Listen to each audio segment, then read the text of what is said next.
Good morning and good afternoon, everyone. Welcome and thank you for joining us today on our webinar, Identity Under Siege, Securing Financial Institutions with Modern Access Controls.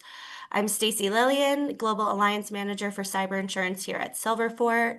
And before we start today's webinar, I just want to go over some quick housekeeping. There is a Q&A tab below where you can submit your questions throughout this webinar. Don't be shy. Our panelists are here to answer any questions you have. And with that, without further ado, I'm going to pass it over to Violet Sullivan, who is moderating today's session. Welcome, Violet. Thank you, Stacy. My name is Violet, as you just said, and I lead the cyber solutions team for Crum and Forster, cyber insurance carrier. And I'm also a cybersecurity and privacy attorney, and I've been on the vendor side, on the incident response side, and I've seen both the risk management in cyber world and also how to clean up everything through incident response. So I'll be moderating this wonderful panel, and I'll be able to pass it over and let everyone introduce themselves. But I also want to add a little something because of the time of year is introduce yourself quickly, but also to my fellow panelists, if you had to be something for Halloween and you can't get out of it like Jim Halpert from The Office, what would you be? All right, who wants to start? Jim? Sure. Good morning, everyone. Jim Aldridge. I'm a cybersecurity advisor with Marsh, based up in New York City.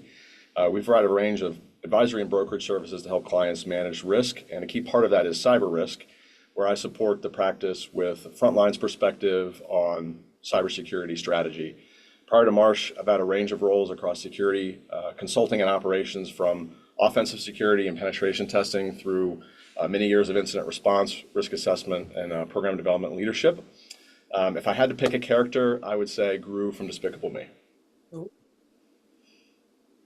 right, Shan. Yeah, thanks. And thank you so much for having me. My name is Shan Shape. I'm a partner at Mullen Coughlin. I'm the chair of the incident response department of our firm. I have been practicing data privacy for over a decade. And through that decade, I've seen lots of changes and really happy to be part of this wonderful panel to speak with you further on the topic today and my experience in general. And if I were to dress up, I am going to be very honest with this crowd. I would go the lazy route. I would put a pair of cat ears on. I would wear this black shirt and maybe paint my nose black, and I would be a There cat. has to be face paint. Or you have to at least put the whiskers. Whiskers, black nose, ears. I'm there. That's what I would go with. All right, Thanks, Matt, you can do that now. That's a tough act to follow. Matt Panabaker, I'm a sales engineer with Silverfort. We are a vendor for an identity platform that covers a great many different IDPs in your environment. I cover the Ohio Valley and LATAM. It's an odd combination, but a lot of things in my life are.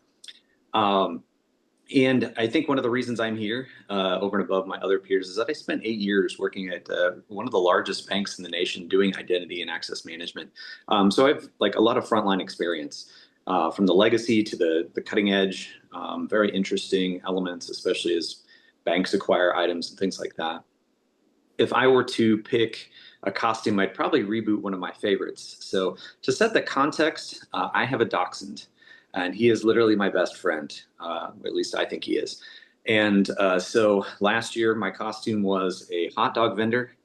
And my very last hot dog was my dog. So I had a box around my neck, old school, with the dog in it. And, Oh, like one of those, like at Yes. a baseball game vendor. Exactly. Oh, yeah. I only had one hot dog left. Well, I'm going to be Hedwig because I do whatever my daughters tell me to do. And I'll be the owl part of Hermione and Harry Potter and all of those characters. But we're going to get to identity management and why it's so important to financial institutions. So we have a bunch of stuff to fit in today. I just want to start from the beginning of we have come so far in this cyber insurance world, in the cybersecurity world. And we really are at a shift in focus where we had focused so much on MFA, on EDR. It's almost like this buzzword of identity is now that new endpoint that we were talking about on every podcast or webinar years ago. And I think just to clarify it, because I want to pass it back to you guys, but I think to clarify it, what's so important is instead of there just being tracking and transparency about your computers, the software you use, and the supply chain and the network, this is that piece that really focuses on the access that individuals have.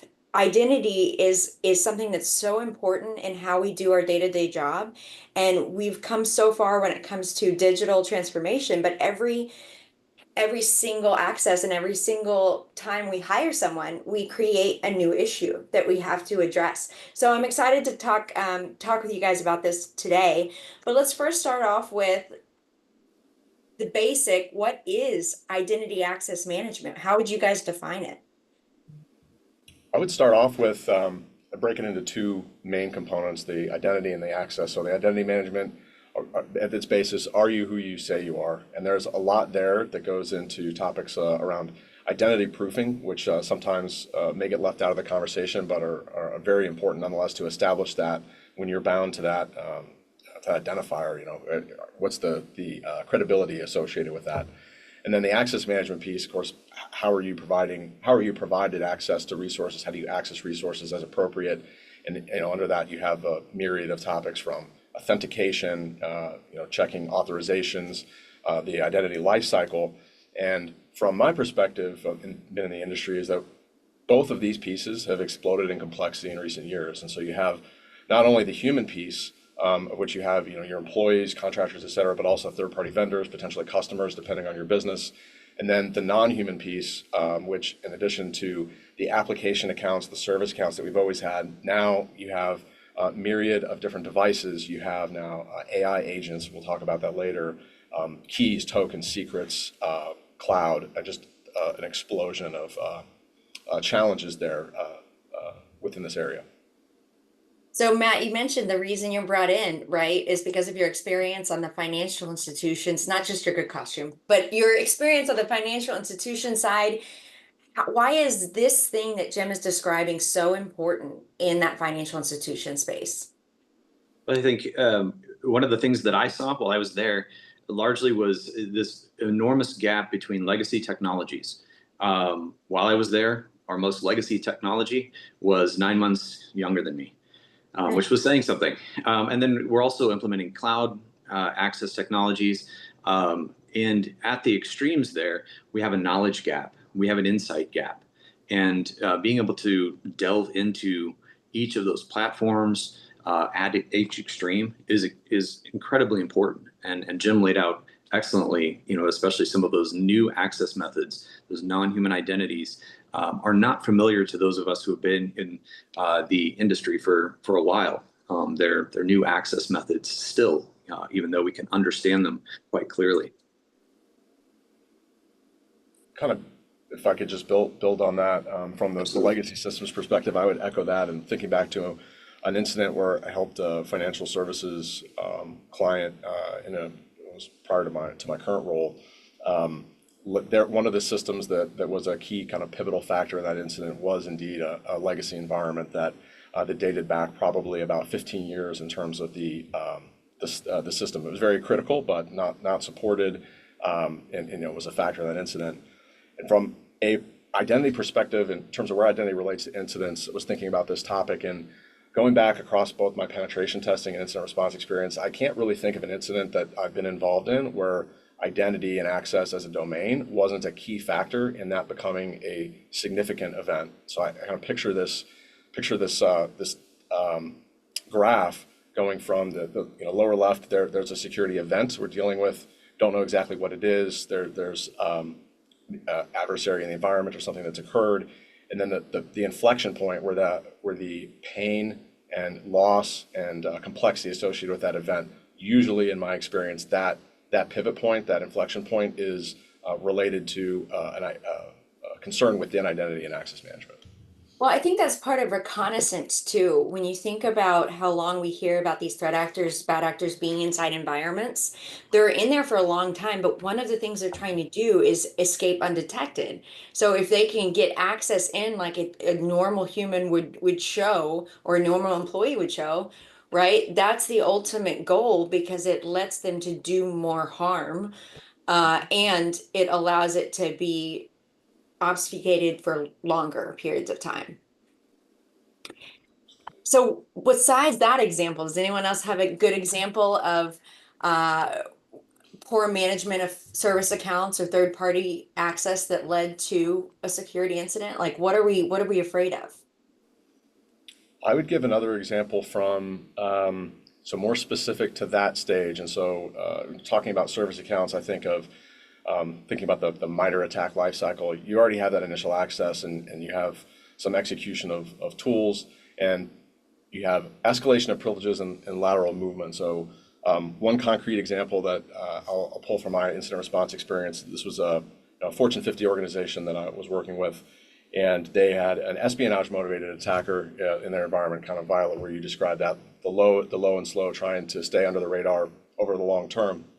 One of the factors that enabled them to move around this environment, and we actually proved this with some log evidence that we found, was there was a within the group that controls what type of access each individual person has on their laptop or workstation. There was a very broad group that had been inadvertently placed within that. So just picture basically on your laptop, anyone in the company could log into to that device. And so the attacker was performing reconnaissance. We saw some of their output logs, and they actually identified this fact as well. And then that was the inflection point where they realized, oh, I already have accounts that are not very powerful, but with them, I can go touch systems A, B, and C that from there I can move further into the network. And so that was the inflection It's point. almost like a map too of, and you guys mentioned legacy systems being an issue, but also exceptions, because there's all these workarounds and exceptions that are day-to-day realities for IT. Mm-hmm. And it I think- seems to be the ones that come up in the incident response, right, Shan?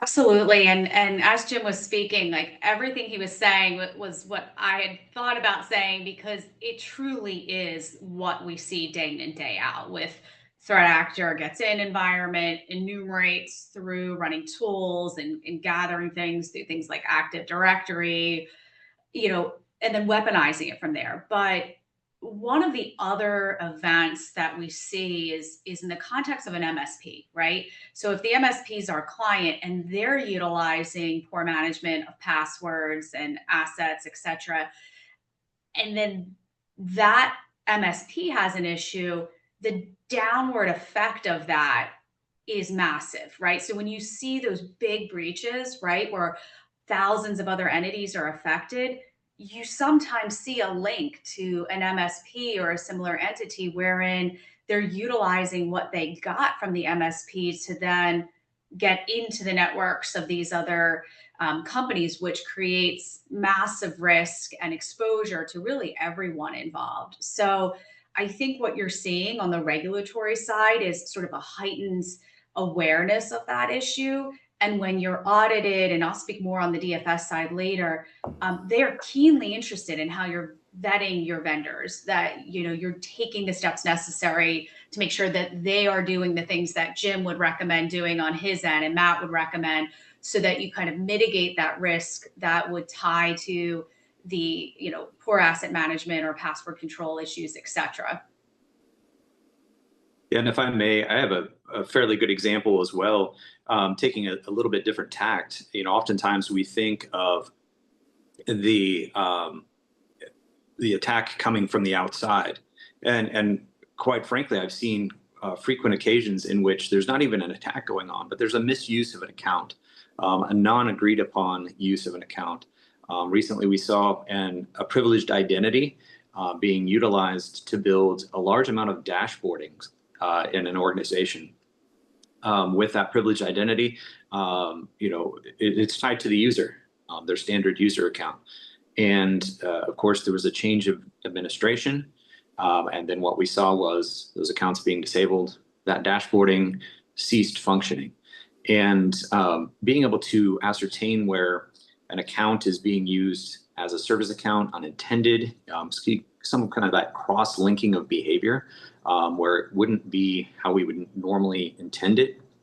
I think is absolutely essential to organizations, and it tends to be a blind spot.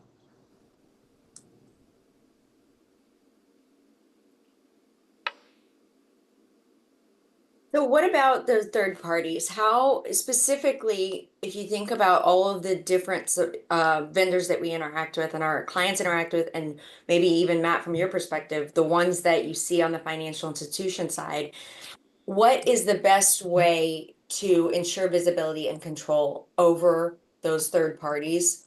Or what are some, some ways that you've seen operationally as you see these different types of vendors having different access, different levels, and serve different purposes?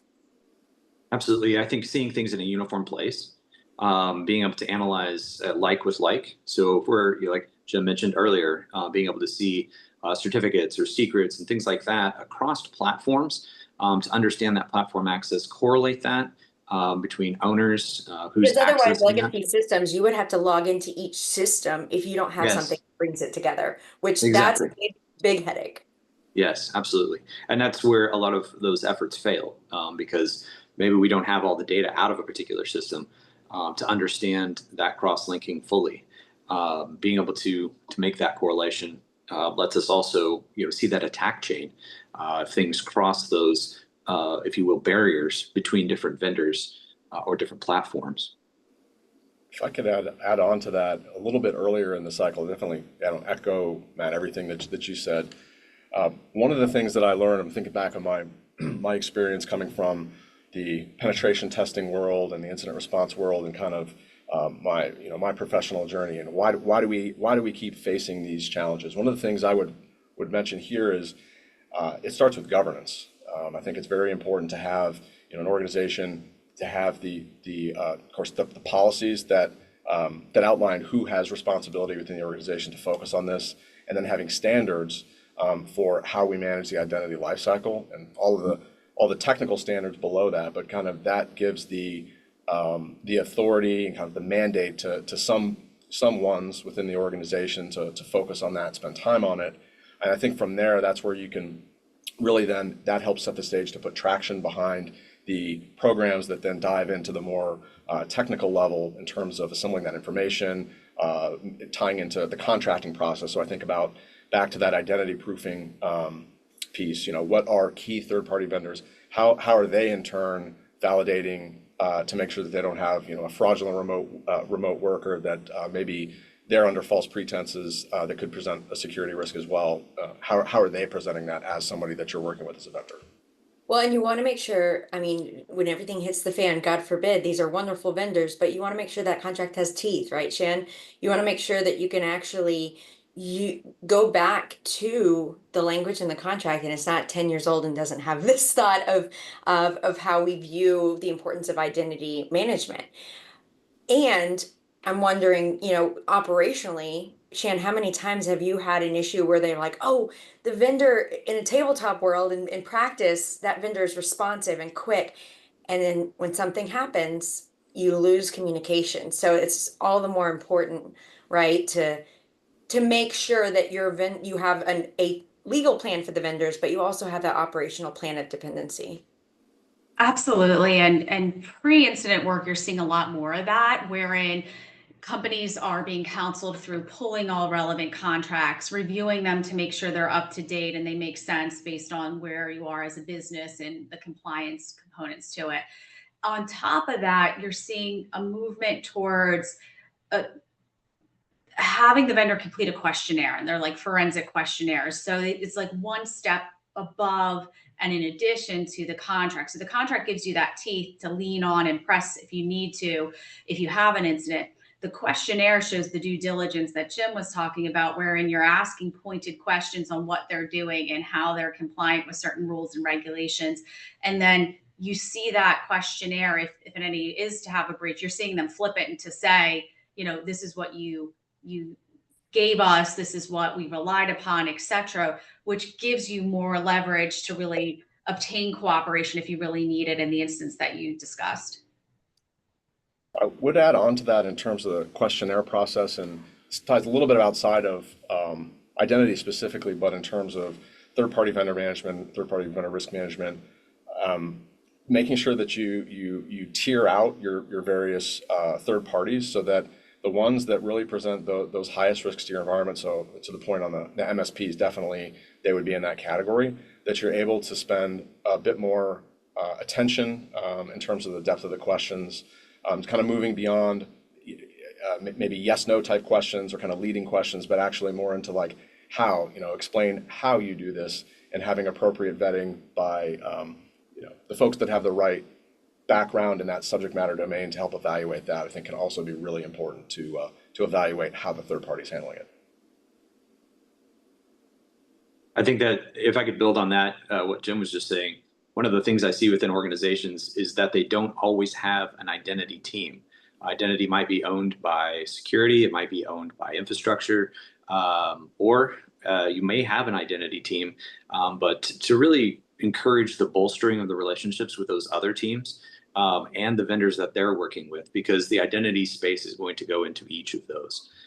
So really kind of a mind map of understanding and defining that chain of custody, that chain of interaction between those external vendors that have products sitting inside your four walls, I think is very essential to be able to respond to an incident, but also to, again, dig into an understanding of what's within the organization, what's being implemented by business units, and what might require identity controls handled within those business units, so that you can have accountability there. One question I like to ask related to this topic is when you're getting into the more in-depth discussion and probing how are they doing something is they may report, we do X, Y, and Z, is to ask how. How are you confident in that answer, and kind of push on it a little bit, and it'll give you a sense of what level of visibility they have within their process. There's always this IT joke where it's like, leader goes and says, what about this? And then the other person, they keep going down the road to answer the specific questions in these questionnaires. And then you go to the very end and there's that telephone game where they never said it was complete, or they never said it was pulled together. So I love that add in. So what about service accounts? We talked about those a little bit, but beyond third parties, what are some ways that you're seeing be effective at securing and monitoring service accounts? Because that's what often is that gold that the threat actors are looking for. So if I could start off, the first thing I would say in relation to the service account topic and thinking about, which Violet, where you started with this is kind of the new identity, a better approach so service accounts, that kind of static, I have an account that has privileged access, it has a password, then I have to manage the risks kind of associated with that a better way to look at it, forward looking, is to try and shift more to the managed identities approach and get out of the service account business. Now that's a journey, especially for organizations that have a lot of tech already and have big environments. But in terms of the service accounts that we have today, the first piece is visibility. So what is elevated access, and then what accounts have that? And that's a deep rabbit hole that your auditors may ask you how many domain admin accounts you have, or maybe how many global admins you have in Enter ID. But even in Enter ID, there's something like 30 privileged types of roles that can be assumed that are privileged with respect to that environment. So, and those could be things like this role in itself. It's not maybe an Uber admin, but it enables me to control workstations, for example, which then I can use to then move further into the environment as an additional capability. And then you have cloud environments, you have development pipelines. So just getting a handle on visibility, number one. And then number two, and it kind of goes back to the governance and the standards, is then what type of validation do you have? What types of controls do you have in terms of authentication, authorization, MFA, conditional access, and just the whole plethora of technical controls under that? Yeah, and to add maybe just a humorous story in that visibility, working at the bank, and doing identity, I spent about the last 3 years working on projects very heavily, issuing service accounts, and at one point discovered that a service account was coming from a source that I really wasn't familiar with. And working in a building with about 250 developers, I started to kind of question that. And I had issued the service account initially. So I went and spoke with the developer, and then I realized in the same pod was the owner of the new application that was suddenly using that account. So I really just needed to look for the Post-it note that had the credentials on it somewhere in that pod, because that's literally what had happened. So that visibility point is extremely important. Understanding not only what is my service account doing, but what is behaving that way. Because a lot of times we'll see, at least from my chair these days at Silverfort, we'll see an individual's identity behaving like a service account and like themselves. That typically is an indicator that those credentials are poorly stored. They're in plain text in a script, they're in a scheduled task, or they're being utilized in an application that will not be pervasive if that person's relationship ceases with the organization.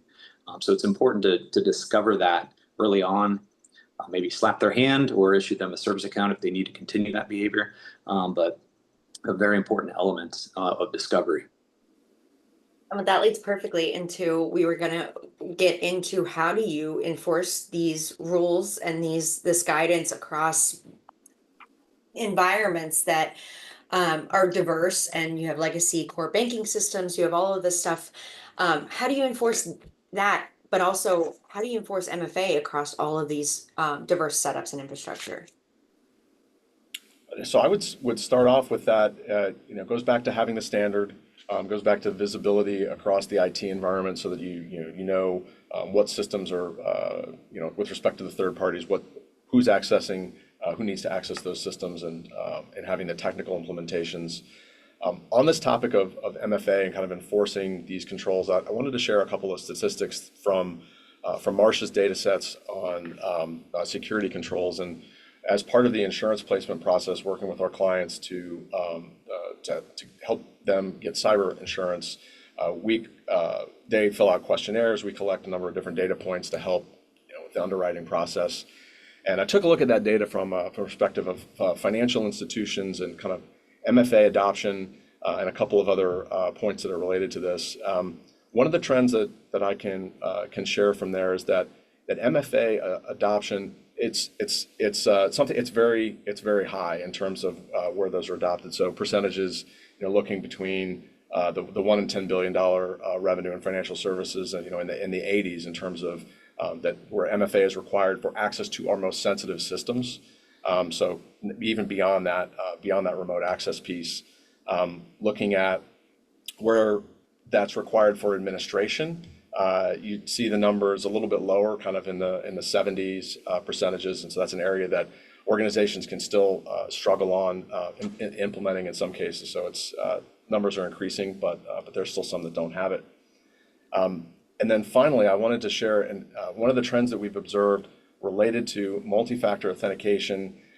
We're seeing a differentiation now between the type of MFA that's required. So with this data, one of the other correlations that we do is we look at, is there anything that we can predict based on how an organization answered a given question and their claims history? So in other words, I had a control or I did not have a control, and then looking at, did they have a cyber event where there was a claim, and we draw some correlations from that we refer to it as signal strength. Published a white paper on it recently.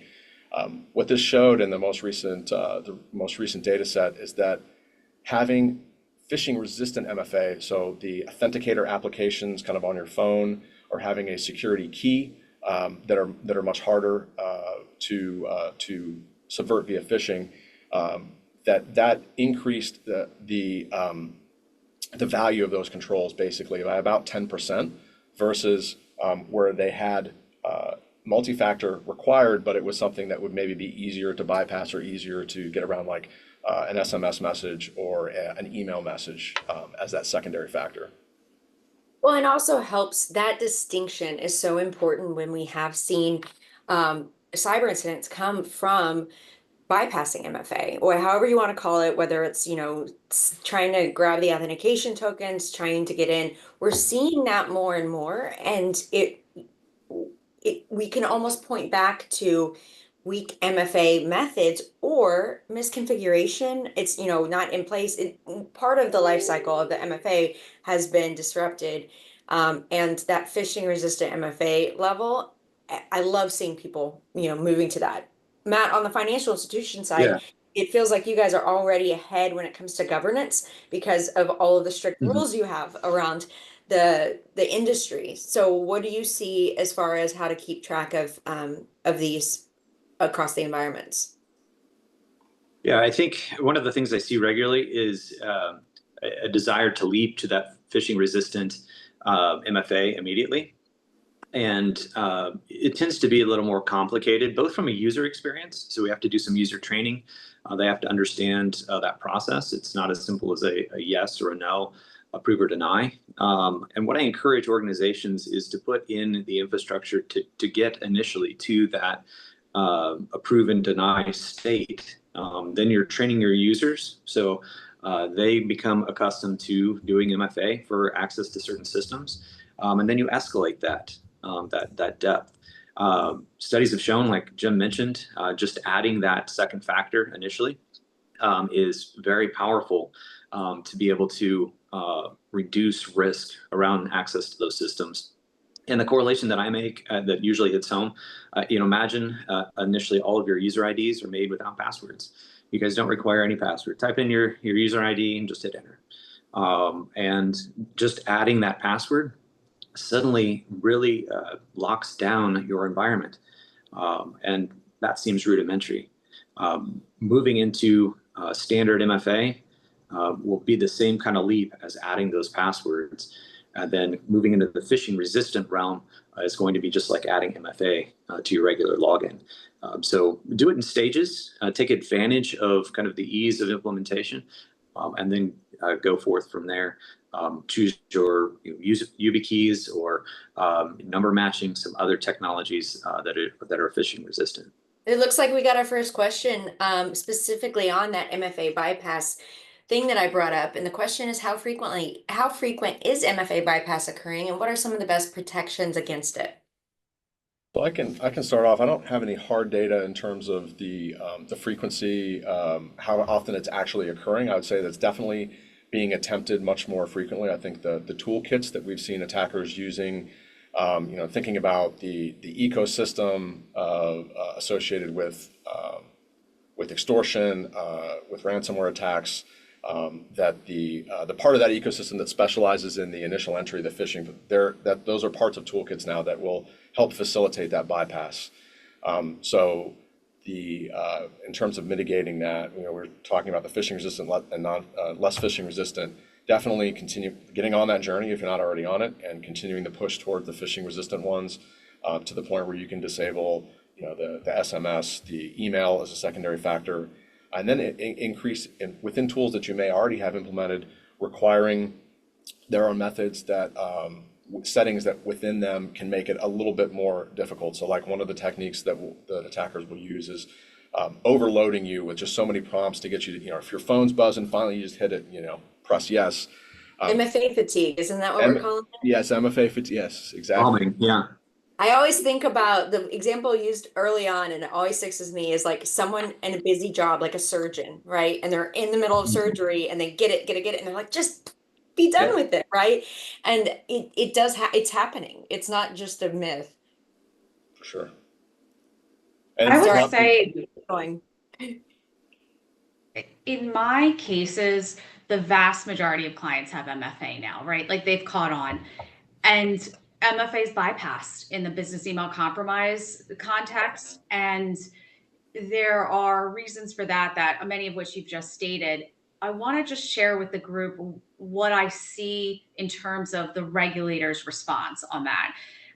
If you are audited by the regulator, and that can happen on the federal or state side, they will inquire on your MFA. What do you use? Which software? How does it push? How do you prompt? Like they get very technical and in the weeds on the type of MFA you use and the approval process.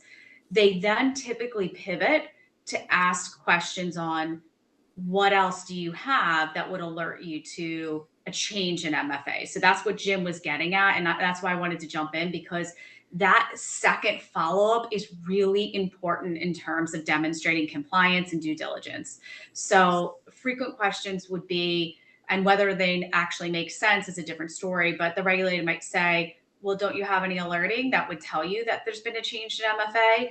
Like they will really drill into the secondary layers of security to see if you were really doing everything within reason that you could have done to mitigate that risk of the breach. So I just wanted, and I'm sorry to jump in and interrupt Jim, but I thought it was important to kind of tell you how it plays out if you were to have a breach and you were to be audited by a federal or state regulator. And which ones are the toughest right now for financial institutions? What are the regulators that you are referencing, federal and state? Oh, okay. So for the state side, for those who are licensed by DFS, unequivocally it's DFS. I mean, that in the past, DFS used to issue a questionnaire following a notification of a breach. And for anyone who's participating in this call, you're very familiar with it. It's, 10 to 25 questions that really relate not only to the breach, but compliance. Over the last year, they've pivoted and now they want to get on the phone with you. So it is a telephone conference with DFS wherein you're talking about the incident, but it feels like an audit, guys. Like it's going to feel like they're going through the regulation and checking off that you're doing everything that you said you would do as part of your certification. Um, so I would say they're the most aggressive on the state side. On the federal side for banks, the OCC, they will get into the weeds. And usually banking institutions have a good relationship with their rep from the OCC, but they do tend to ask a lot of those hard questions. Banking clients normally have good answers, right? Like they're ready for it. Um, the OCC, if they feel satisfied early on with sort of those questions and responses, then what you might see from there is sort of more of a focus on the timing of the response. So I would say those two factors are pretty critical, both on the federal and state side. And those two regulators are the ones that we see really pop in a lot for entities regulated in the space. And if that didn't tell you that you need specific privacy and cyber counsel for a cyber incident, I don't know what else would in that detail. But we have another question coming in. So now we're getting into the specificity of a man in the middle attack occurs with session tokens. How do you prevent that or have a safeguard if the existing safeguard fails? One piece I would say related to that would be that I'm kind of coming back to how you look at this big picture, making sure that when you're thinking about planning your capabilities, when you're implementing standards, et cetera, that you're thinking about session tokens and kind of lifetime of those tokens and management of those as an authenticator, and like bringing that into the same discussion that you would have related to password length when you get those questions, or multi-factor authentication, and thinking about lifetimes. And so one way to answer that is making sure that you have a reasonable lifetime set, appropriate to the system, appropriate to the application type of data, for those tokens where they're used, to help prevent, if you have inadvertent leak of somebody gets a hold of a token, maybe something's written in a log, or there's something that gets where it shouldn't be, and I am now an attacker, I have that token, making it so that its validity is not, I'm not going to be able to use it at that point because it's going to have expired, would be the key thing. And then, in addition to that, conditional access, so implementing, looking at conditional access features within your technology stack that can flag unusual behaviors. Are kind of coming back to that point earlier in the discussion of, hey, this account 99.99% of the time it comes from these 5 places. All of a sudden now it's coming from somewhere else, and being able to get to that in real time can also help. Well, I want to get back to NYDFS and governance and the big bad scary regulators, Shan. What are you seeing as the biggest gaps right now with financial institutions and the governance that they are supposed to get to, particularly cloud integrated financial infrastructures? That was a big question. Sorry if I need to restructure. Yeah, I'm trying to think of how to best kind of break it up. So specific to DFS, I think gaps in evidence are normally really focused on. So like if you have an inability to explain things, that becomes a focal point during an audit call. So probably the easiest example that I kind of see them focus on is if it's a business email compromise, like what level of licensing do you have?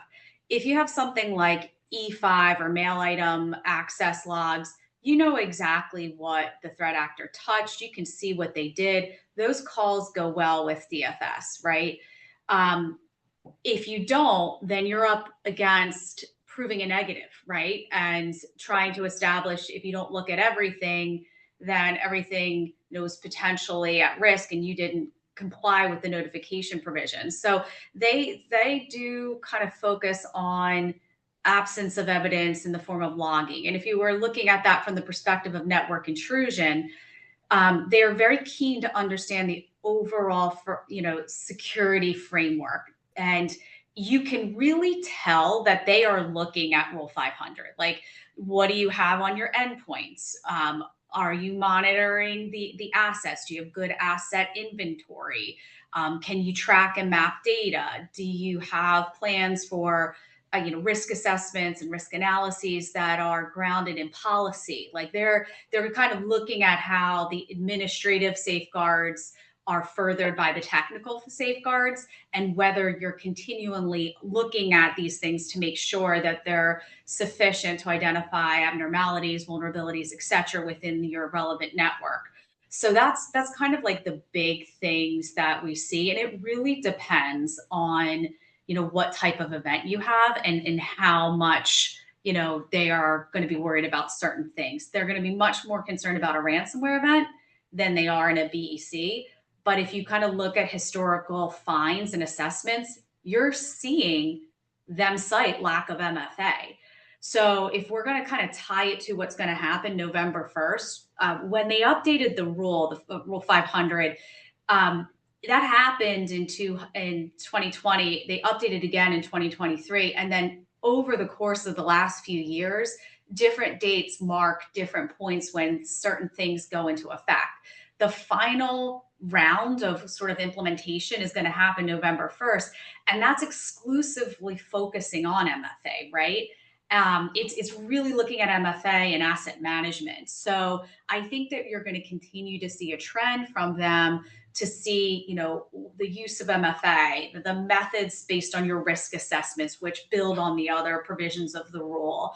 And if you don't have a good story to tell there, I think that's where you're going to find yourself in hot water, which goes again to the topic of, asset management and identity that we've been talking about through the course of this. So I said a lot, but a little, because there's just so much there. And I don't know for this particular audience what's most important. So if you want to put something in the chat, guys, I can be really specific if you need it, or just continue to be broad just to make sure I capture a little bit of everything. I think one of the things that I'm curious about is in more of the phone conversations and the way that you day-to-day interact. How is identity becoming a bigger conversation than just MFA? I mean, MFA is one piece of all of this. Like identity, like it's all important. It is an audit when you're on the phone with them. So I would say that while MFA has been a big hot topic because it's kind of easy to talk about, right?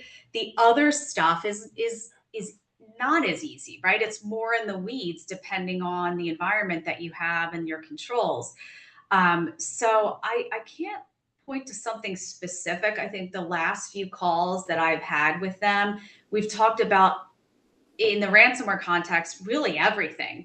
What tools were you using? What monitoring? How were you training people? How were you auditing? Like they were touching on everything. And it is like a pretty extensive conversation. And what they're interested in, there's variation, right? It might depend on your response to any of those questions that come up. I know we can't end without talking about AI. So we're bringing in the intersection between AI and identity, and your identity security vendor. What does it look like right now in the current landscape of how is it helping and hurting, or collaborating with? First thing that I notice is that the pace of change is truly quicker. I'm thinking about, you know, how fast capabilities are evolving compared to other technologies that have come online. There's a Substack that I follow, Ethan Mollick, that has this shows this kind of image of an otter on a plane 4 years ago, and then showing like today the capabilities in video that really emphasize the pace of change there. So I think that's one differentiator. On the plus side, it's enabling better capabilities on the defensive side, you know, better verification, better within the SOC. We talk about monitoring for anomalies. I think we're seeing a lot of really great enhancements there, adaptive analysis. On the flip side, it's also democratized democratized what attackers can do, you know, techniques and capabilities that really required a lot of investment just a few years ago. It's lowering the bar for them. I think where it really intersects the most, in my mind, with identity is where it's kind of what's old is new, or what's new is old. You know, if you have an AI agent that's doing some work for you or within a system, it's operating under an identity. So I think just recognizing that and then applying all of the same types of things that we've been talking about in terms of the visibility, the control, the standards, you know, within that new world, you know, when it comes down to it, it's another identity, and it needs to be managed in that way. Well, I feel like whoever's preaching that gospel of, you know, AI agents are just another identity is doing a good job, because it's everything you said is what I'm hearing recommendations of anyone in technology saying, we're just going to treat this the same way that we treat an employee. We're just going to treat this the same way we treat that level of identity anyway. Matt, anything else to add? Yeah, I would just say the scope. You know, Jim just nailed it. He almost verbatim my spiel on the same thing. Treat it like an identity. Don't let the new unfamiliar language kind of like you know, twist any new concepts into that. And you know, look at technologies. You know, things like gateways, other accountability mechanisms through which that identity has to pass. So that you can understand what data is it accessing, when is it accessing it, because the scope, the speed, of course, is unrivaled by a human. We can go look at a document, but it'll look at all of them at the same time and correlate between them in ways that we can't. And is that acceptable? Is that accurate? Is it representing misuse within the organization? So implement a technology like that to give you those insights. This reminds me of a penetration test I had in a past life where, this dates myself a bit, but Google search appliances had just come out as something that you could install in your enterprise versus, you know, enterprise Google up in the cloud.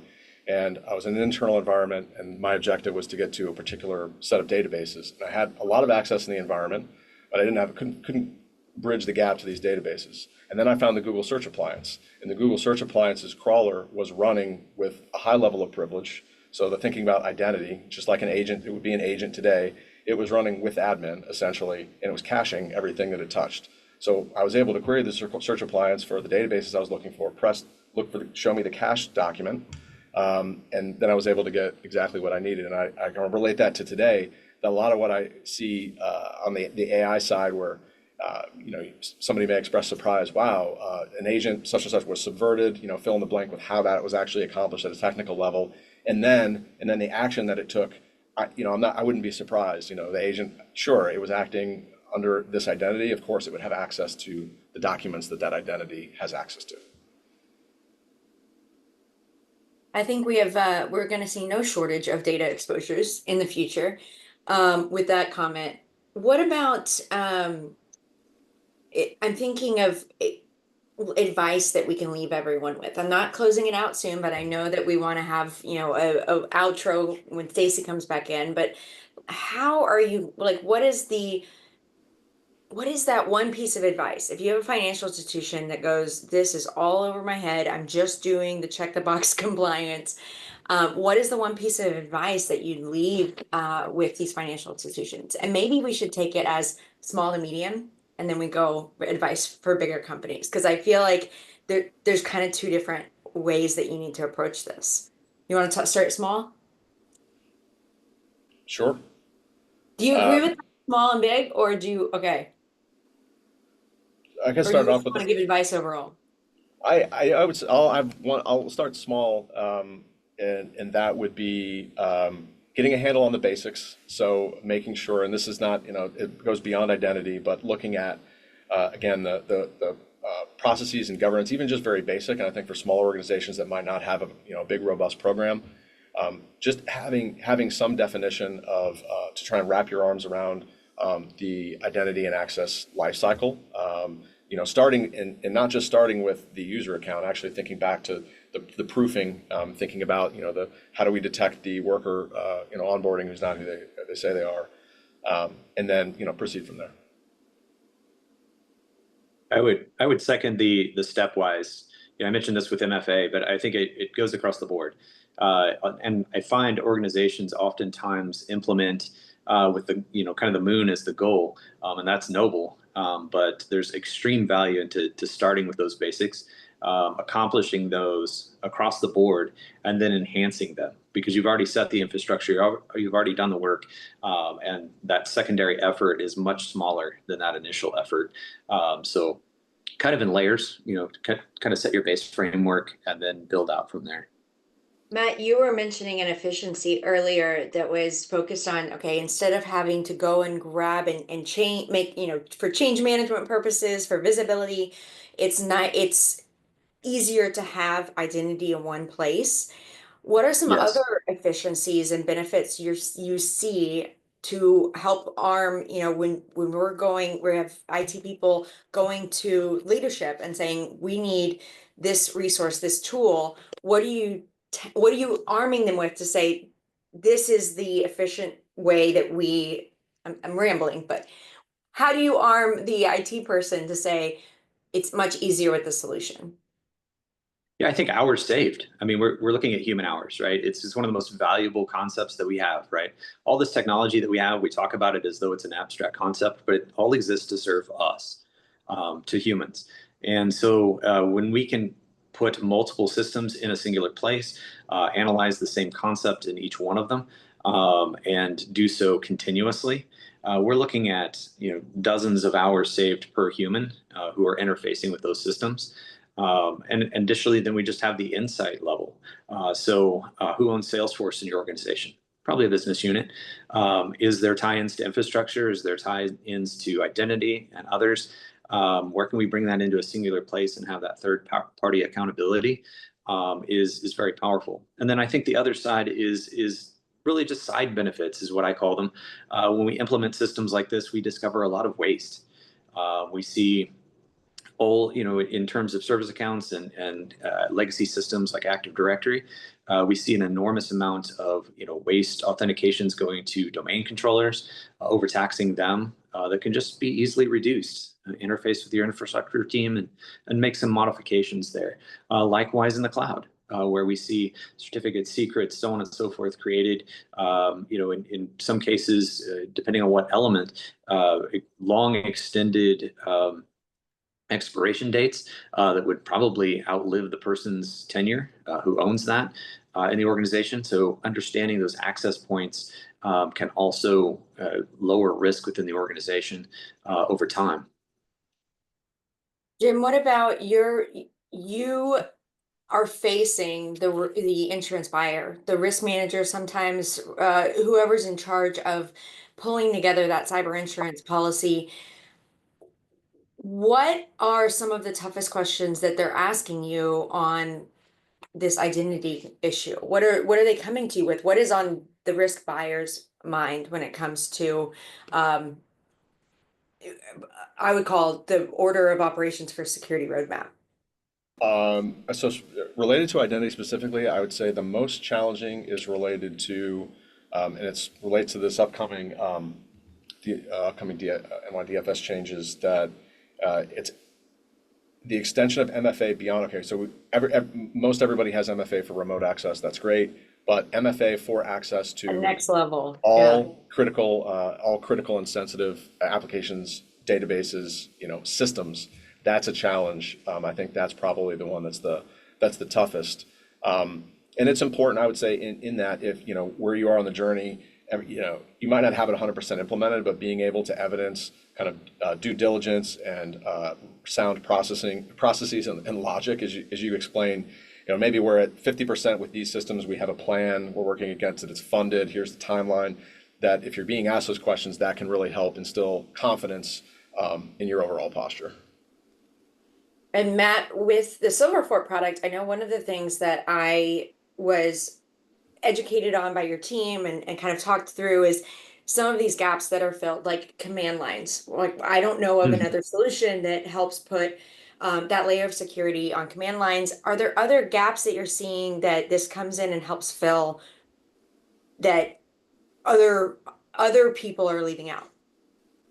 Yeah, absolutely. So at its core, Silverfort was born to add modern security controls like MFA into your legacy systems tied to Active Directory and other Almost IDs. banking that we can't move fast enough, right? It's true, absolutely, and we really can't. I mean, that's just we invest in the technology, it becomes foundational, and we can't move on. So what Silverfort can do is actually interrupt any authentication process and take an action based on criteria that you set within the product. That could include MFA, or it could be disposing of a particular authentication because it doesn't meet criteria within Silverfort. So we call that our authentication firewall, that ability to further contextualize that authentication. The significance there is that we're giving the continued or extended user experience that they're familiar with the cloud into those legacy systems, whether that's a storage mechanism, an application tied to Active Directory, even we see network access through Radius. So there's various different areas where we can add those MFA controls that historically has been extremely difficult, to put it minimally, or impossible. For Silverfort, it becomes very simple once in the organization. And I think too, what's important is not just the solution, but you all have mechanisms to help find what's missing, right? We have like an assessment that we're working on and a partner with an insured using your tool to say, here are the gaps. Yes. Shan, we missed you when I didn't hand it over to you to ask for advice, but when it comes to financial institutions and trying to bring it back to that industry, what is the piece of advice that you want to leave financial institutions with about identity and access management? It's actually really simple. It's sitting down with your core team and talking about them so everyone knows legal, IT, and whoever else is relevant. I know that sounds really simple, but there is that gap when I get on the phone with some of my financial institution clients where legal doesn't always know what IT is doing or planning. Therefore, they can't really monitor it from the perspective of compliance that they're assigned to work on. So I would say, if you remember anything that I say today, it's meet with your team, talk about what you Talk about have, it. talk about what you say you're going to do, and then see if there are those gaps that you're referring to, Violet. It's that simple. And maybe you take it one step further and say, let's do a tabletop. Let's see if we went through this, what would it look like for us? So if it ever happens, and hopefully it doesn't, we're ready. That is my big advice here. It's a much more simpler than what Matt and Jim provided, but I do think it's immensely helpful. The one thing that I remind people about when it comes to, some of these topics seem tedious. There are a lot. There's so many. You could go on and on and on why people don't get in the room and talk to each other. But if you go back to pre-COVID years, if you would have told us that we need to talk about remote work and sanitation procedures and masks and all of these decisions that could have been made ahead of time, we would have gone back and said, yes, we would have rather saved the chaos that happened when nobody had plans in place. And so I think that this is another example of this is a way that things are moving and changing, and it's unprecedented, but it really is something that we need to make sure that we talk through. So I love that advice, and I'm going to turn it over now to Stacy to wrap up the webinar. This has been such a pleasure talking with you all. Thank you everyone for joining us today, and thank you to our esteemed panelists. What an amazing conversation, and thanks for our audience for engaging and for some of the great questions you sent along to our panelists today. A recording will be made shortly for all those who want to review it or share it with your teams, and we look forward to engaging with you. Feel free to reach out to any of our panelists on LinkedIn, and have a great day, everyone. Bye. Bye.